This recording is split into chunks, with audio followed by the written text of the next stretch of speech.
Oh shit, a bitch gotta put her glasses on cause it's about to get serious. I just woke up. And fuck it, whatever. I was just sitting around and I was like, hey, why don't I just make shitty little videos on book reviews? I'm a little late into the game, but like 24 books. Yeah, I've fucking read 25 of these types of books. I have a problem and it's called crippling loneliness. Anyways, I'm just going to throw up some reviews as I finish books on my little side channel because I don't know if people would care about this on main. And I'm also insanely embarrassed about this hobby because I am but a 13-year-old teenage girl in love with werewolves in the body of a 22-year-old lesbian woman.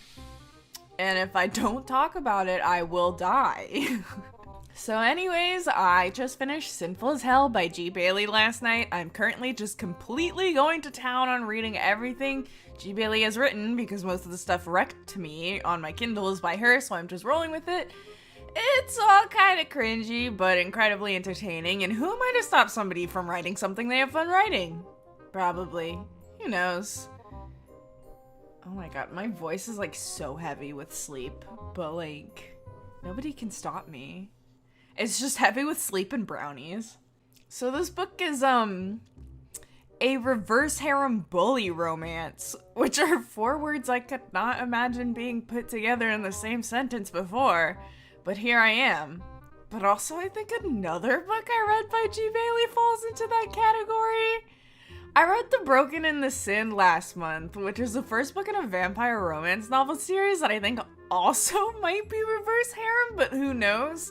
That's a whole can of worms to get into another time because the second book, which I have pre-ordered, comes out on March 30th, so I'm a dedicated whore to that fucked up world of vampires and witches and whatnot. So maybe I'll talk about that later on. That's a whole other thing to get into. But back to the task at hand, Sinful as Hell. My name is Lexi Cameron, and until 3 weeks ago, I thought I was human. It was all a lie. I'm a demon, and I'm signed up to attend the Demon Academy. I soon find out it's the darkest, cruelest school around, and not many survive a full year, let alone 3. Welcome to DA, where unless you are a high demon, you can expect to be treated like trash. My plan? To be invisible and get the hell out of this academy, but it doesn't work out that way. I have one angel teacher trying to get rid of me, the students of DA making sure I know what a demon can do, and I'm not going to survive Demon Academy for long. That is, until Lucifer's sons see me. They want to break me. They love to play games with my heart, and even if I wanted to run from them, I can't. I'm apparently their mate, and just like their father's home, hell can't be escaped. Yeah. Yeah. So, like, the first thing, didn't even think Lucifer's sons were that bad. So far, at least. I'm like 50 pages into the second book in the series before I stopped myself and I was like, hold on, we gotta go off. But frankly, I don't even feel like Lucifer's sons were even there. Like, yes, they killed a couple of people and Nick, whatever, did kiss Lexi without permission at one point. But objectively, compared to every other love interest in the book aside from Javier, the twins aren't that bad. Now let's go off about these love interests. There's Klaus and Nick, Lucifer's sons. There's Morgan, the fallen angel guy, angel man teaching at the Demon Academy. Honestly, I just finished reading it and it's out of my brain. And then there's Javier, the only son of an alpha wolf and soon-to-be pack leader. Am I remembering that correctly? You would think I would remember since it's been less than 24 hours since I read pretty much the entire book. But I want to point out yet again that I was sleep deprived, so it was just an adventure. Anyways, there's a surprise twist at the last fourth of the book that, gasp, Lexi is Lucifer's mate. Oh god, there's so much to be caught up on. I feel like I'm just word vomiting random stuff out, so maybe I should give a summary of the book. That would be smart. So, like, Lexi and her family are living their peaceful lives at a church, helping out the homeless and stuff, but then BAM! Some people from hell show up and kidnap them all because apparently her parents killed 5 higher demons and stole their souls or something, which, to be honest, is something we're hinting at that might have been done by Lexi, so I don't know. That's soon to be found out. But whatever, they were all taken to demon prison and separated, and Lexi grew up not knowing anything about the demon world because of her parents, and they kept her sheltered. So she's like, what the actual fuck is happening? She appears in front of a demon court, and they're like, your parents committed crimes and ran away from murder and resisted arrest, blah blah blah, but because you were sheltered, you're going to be raised in a demon academy and do classes to figure out your demon form and powers or whatever, IDK. And Lexi is like, what the fuck? So, whatever, she goes to this demon academy, and apparently the demons have a fucking contract or some BS with wolf shifters where the wolf shifter bastard kids are to function as, like, wolf slaves for the demon kids. But that's where we meet the best— oh, hold on! I forgot that Lexi has a cat named Amethyst who can talk for some reason. She's called Lexi's familiar, I guess, and, like, no one except for Lexi and also Lucifer. Hold on, getting off topic again, I'll get that till later. But Seraphine, aka Sarah, is Lexi's wolf slave, and Lexi's like, what the fuck, for the 30th time? And they become best friends, and Lexi's like, that ain't right that you're slaves, but demons are like, shut up, the bastard wolf kids suck, whatever. Anyways, apparently Sarah's a bastard child of the current alpha pack leader for her pack, and she has a gasp, a hot older brother. Who could have seen that coming? That's Javier. And he's apparently a big fan of Adam Sandler. Adam Sandler was mentioned once, and that has stuck with me. That's like the one thing that I carry with me is I'm like, Javier likes Adam Sandler? Anyways, Javier is Sarah's older brother, and he's really protective of her, and he attacks Lexi when he first meets her because he thinks she's just a mean bitch. But no, she's nice to Sarah, and Sarah flips the fuck out on him, but as time goes by, Lexi and Javier get really buddy-buddy and almost kiss. But that kind of goes on while the other dudes are also around and active, because when first harems literally stop for no one, how one girl can have time for all of these dudes I will never understand. There's this whole conversation Sarah and Lexi have at one point about how there's determined mates in the supernatural world, as most of these types of book have. It starts off with a conversation about how Javier will have to find his mate soon, and Lexi is like, what the fuck? Turns out something akin to soulmates is a thing in this world. Although most people don't really like the idea and choose to just mate with other types of supernaturals or something. I don't really remember, but the only way to find out who your mate is by either having sex or tasting their blood. Ain't that something? So Lexi has an encounter with the two heartthrob Lucifer twins at one point when she bumps into one of them in the hallways, and he pulls her into his room where he and his brother are doing God knows what with sacrifices or hexes on people and something, whatever. And Alexi's like, hey, what the fuck? And tells them to stop it. And they're both like kind of aggressively into Lexi or whatever. And one cuts her on the throat with his nails. And they both just like lick it. Then the twins are like, holy fuck, you're our mate. And that's a whole thing where Lexi just exists to push their buttons. Because like any reasonable person, Lexi's like, what the fuck is any of this? I don't belong to anyone. I belong to me. Fuck all y'all. I don't want mates.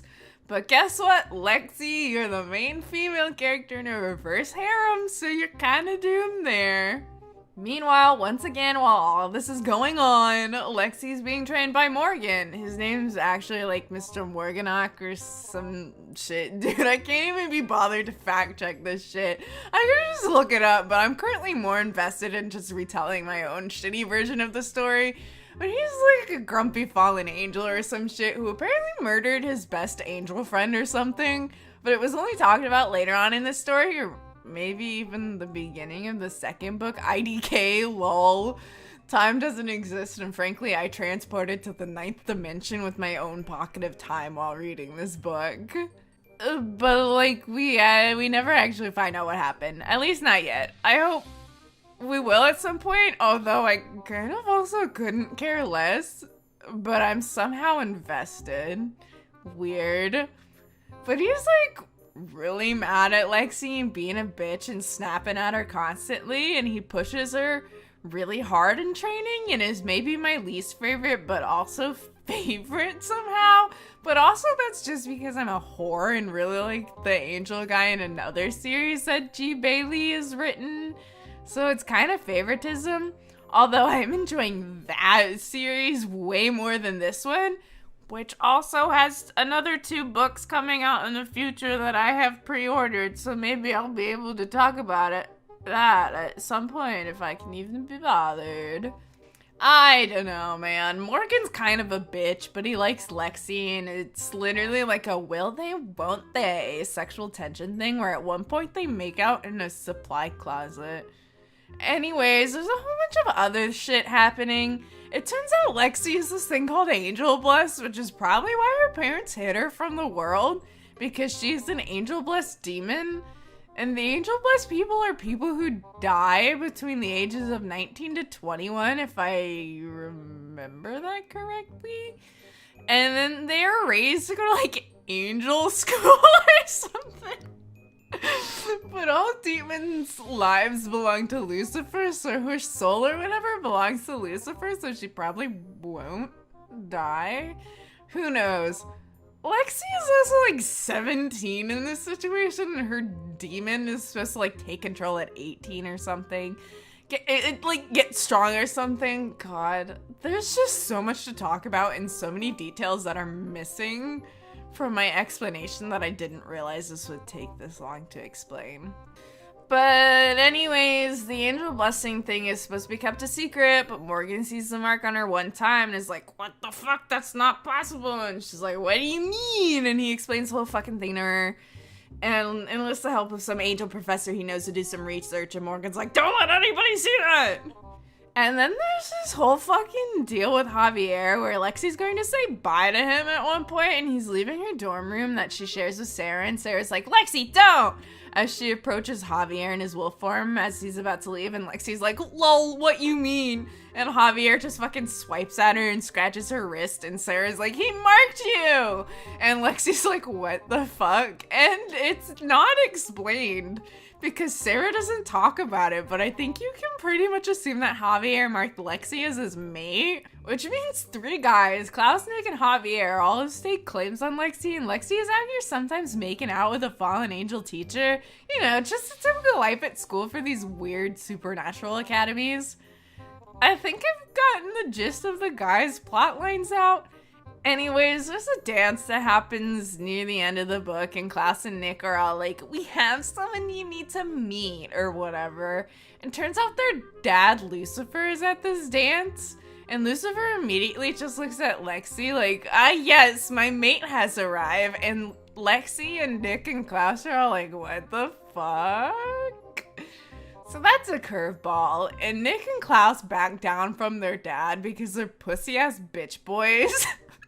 And Lexi is kind of just left with Lucifer to try and explain that she's the queen of hell, which was proven in a vision by a stone she held that supposedly tells all demons who they are or something.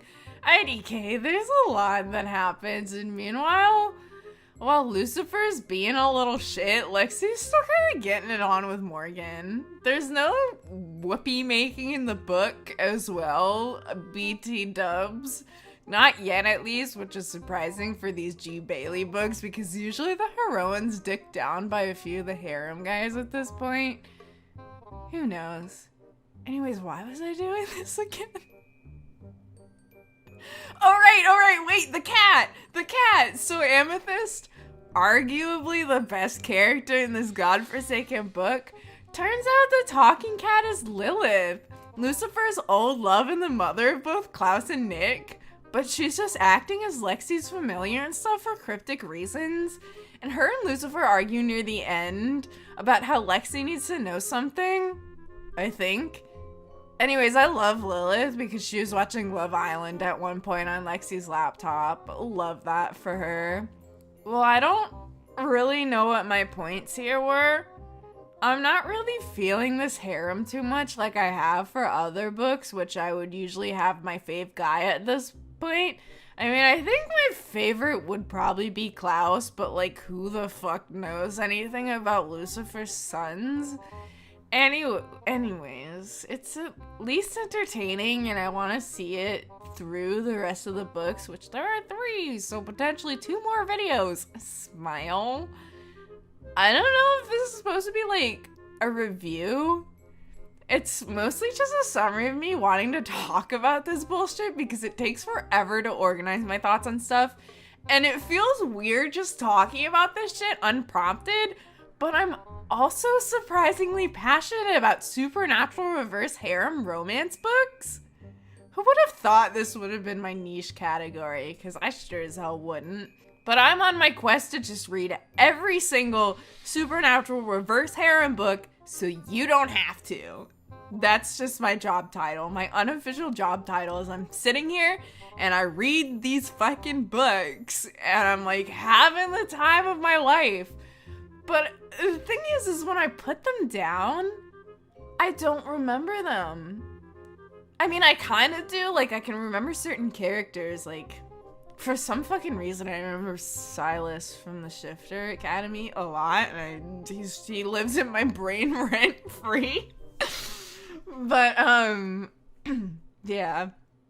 So I figured I might as well just start making these stupid little videos where I recall the plot, but in my terrible, shitty, little hazy way where I leave out like 3/4 of the book's details, because guess what? There were 2 bitches, Maggie and Letitia? I don't know how to say your name. And like, Letitia was like, ooh, Klaus and Nick are my mates, but they're not actually. And she like hexes Lexi at one point and almost, I mean, she does make her walk off. They're like on an island in the Atlantic Ocean. That's where this school is based. But she makes her walk off the island, like plunge off the cliffs, and Morgan has to like fly in and intervene and catch her. And then they're all like, Lexi was hexed? By who? And it turns out there's like a voodoo doll and everything, because there's all these classes. There's like voodoo classes and necromancy classes and shit like that. But there's like that voodoo doll Letitia made, and fucking Klaus, Nick, and Morgan fucking murder this girl for trying to kill Lexi. And Maggie's just over here like just trying to feel on Mr. Morgan, and she's like, ooh, a handsome guy. But she's like, okay, she was a bitch at the beginning, but she's kind of chilled out since her best friend was murdered by these guys. I don't know, man. I don't know. Maybe they'll be relevant in later books.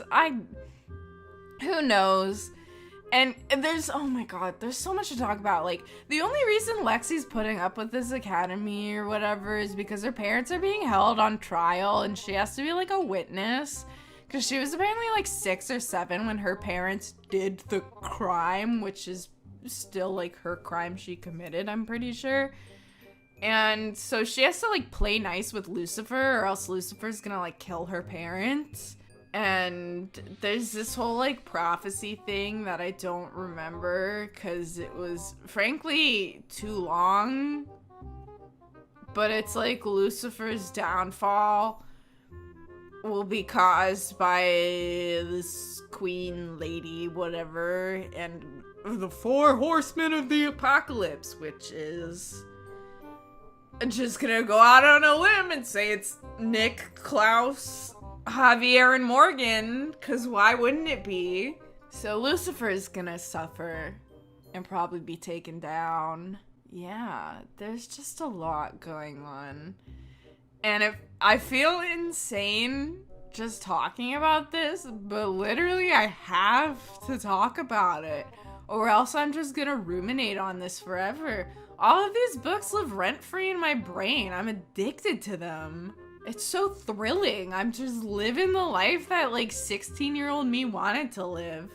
And I just never considered this a possibility of something I could get into, but like I said, I'm strangely passionate about supernatural reverse harem romance books.